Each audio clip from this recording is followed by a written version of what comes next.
Mübarek Ramazan ayının başlamasıyla birlikte bugüne kadar 180 ailemize aynı, naktı, ev eşyası, ayakkabı gibi yardımlarımızı ulaştırdık. Hala da yardımlarımız devam ediyor. Bu 10 gün içinde de inşallah ailelerimize aynı ve nakdi yardımları ulaştırmaya devam edeceğiz. Hayırseverlere çağrımız inşallah bizim yardımlarımız, imkanlarımız kısıtlı olduğundan dolayı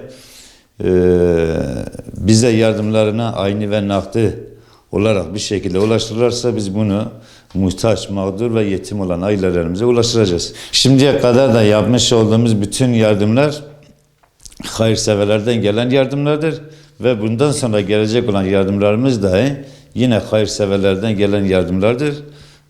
Bu şekilde yardımlarımızı muhtaçlarla ulaştıracağız inşallah.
Anladım, size bazen yardım aldım.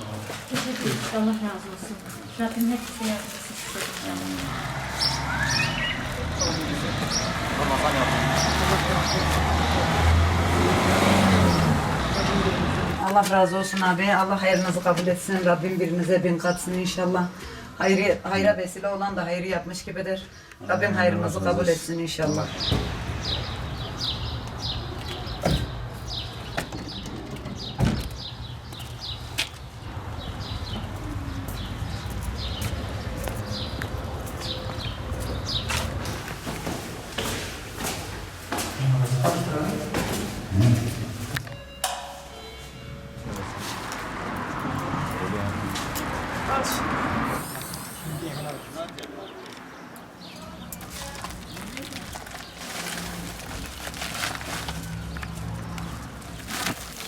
Ben buradayım Miran. Ha, öyle misin abi? Hoş geldiniz. Hoş bulduk. Nasılsınız? İyisin inşallah. Çok şükür.